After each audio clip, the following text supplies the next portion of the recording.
We can talk all day and argue all night and get nowhere. But the good news is, and I don't care what you believe or don't believe, loving kindness actually works.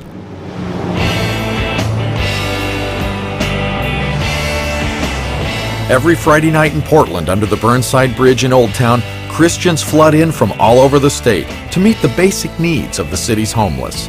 Night Strike has been going on for 6 years, but I didn't find it till I was ready to see. Tonight we have about 70 volunteers from about 10 to 14 different churches.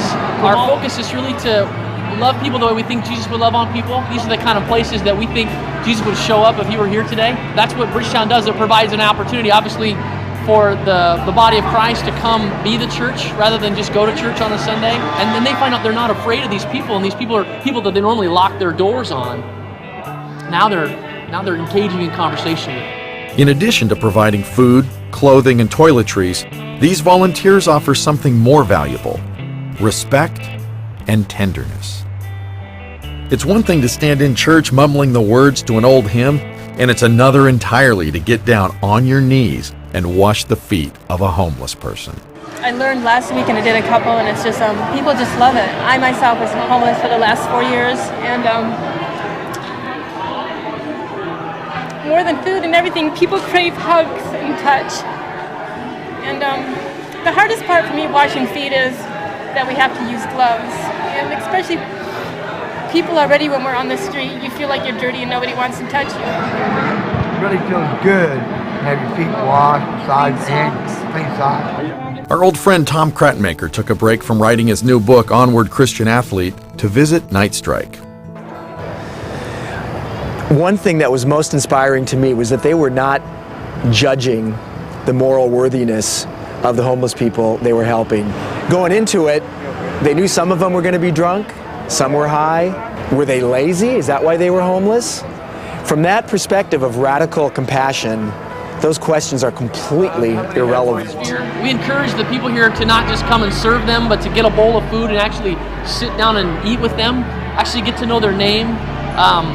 We want people to know Jesus, obviously, but we're really more, to be honest with you, really more interested that we get to know someone's name first, and then let the conversation go where the conversation would go.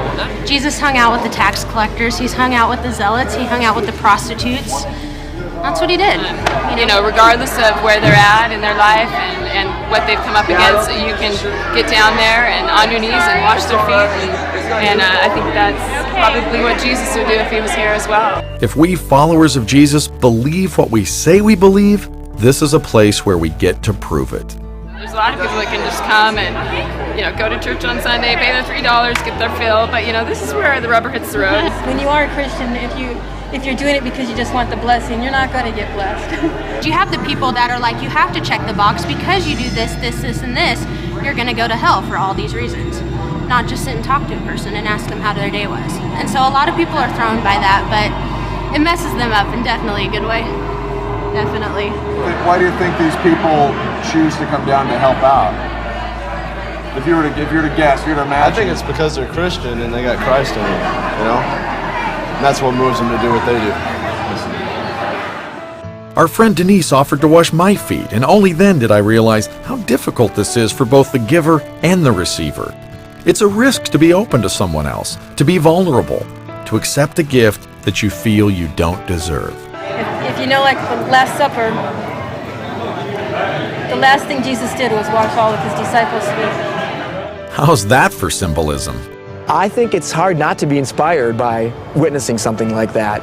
And I think that if you want to talk about what is the best face of religion, the face of religion that is not divisive, but that brings people together and lifts us up, that's it. If this kind of outpouring of love can occur in the least religious state in America, then I have hope.